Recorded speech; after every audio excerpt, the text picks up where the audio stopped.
Hey everybody, thank you so much for tuning in once again. My name's Joanna M. Cameron. I'm a mental health therapist and a life coach, and I'm bringing you mental health tips and life coaching tools that are going to help you navigate through your everyday life. Today I'm bringing you another cup of Joe to go. What I want to talk to you today about, just briefly, is seasonal affective disorder. And the acronym for that is SAD. So, does it make us sad? It can. And it comes in seasons. So if you've ever heard anybody say, oh, I just have the winter blues, they could very well be experiencing seasonal affective disorder. And it typically comes more so in the wintertime, going into the fall, starting like right about now, which is why I'm bringing you this information now, because I want you to try to get ahead of it. Some people can experience it in the summertime, but it's not as prevalent in the summer months. And one of the reasons being is that there is less sunlight in the winter, and people aren't getting out as much, and they're not enjoying the daytime hours, the sunlight hours, as frequently as they do in the summertime. And so what that tends to do is causes your serotonin levels and your melatonin levels to shift. And when those things are affected due to lack of sunlight, and there's just a change in your patterns of wake and sleep and things like that, then that's when you may start to experience a shift in your moods. And you may not know why. So again, seasonal affective disorder is actually a diagnosis. It's a mental health diagnosis that is right along with major depression. So it can be diagnosed as clinical depression. It's just like a little sublet of depression. And the symptoms are often very similar.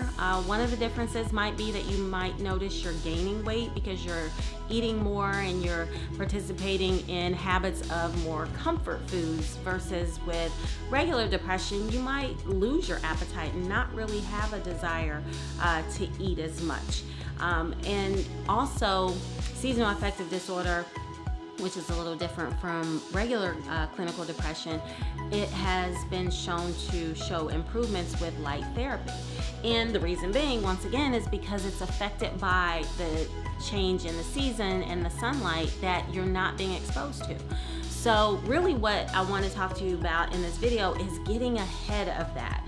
So if you're somebody who's noticed over the years that you have experienced possible seasonal affective disorder, or SAD, which is the acronym, then I want you to understand that by maybe preparing for it ahead of time, because you're aware that this typically can happen to you, then you might be able to help prevent some of those mood shifts and changes that you have been experiencing.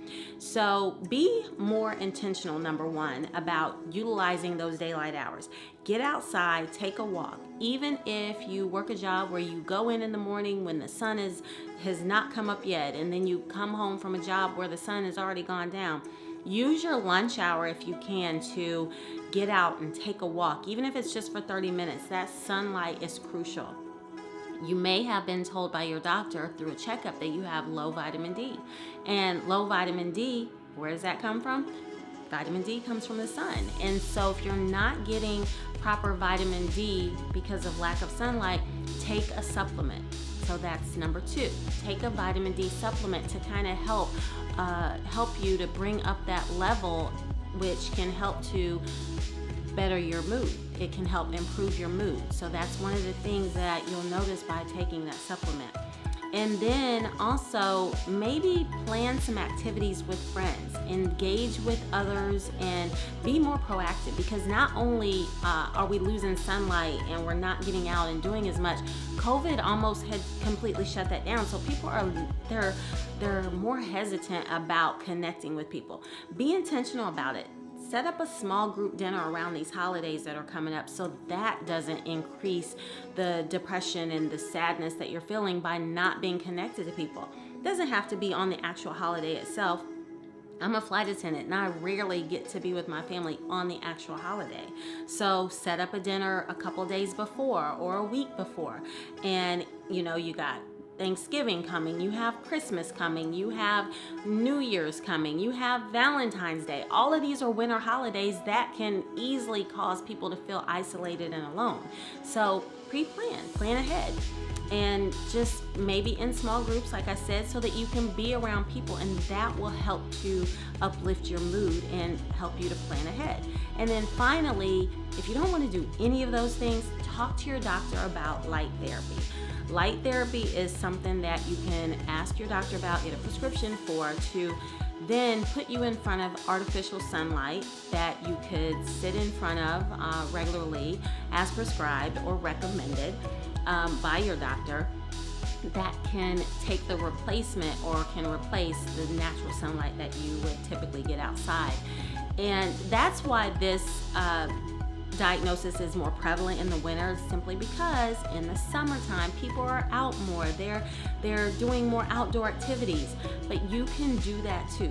Be proactive, be aware that it is a possible mental health diagnosis that you could be experiencing, and it can be helped. So you don't have to feel stuck like there are no resources or there's nothing to do. Just be aware that that's something that you could be experiencing, and once you know, then you can make the changes that you need. So do some of those things. Hopefully that'll help.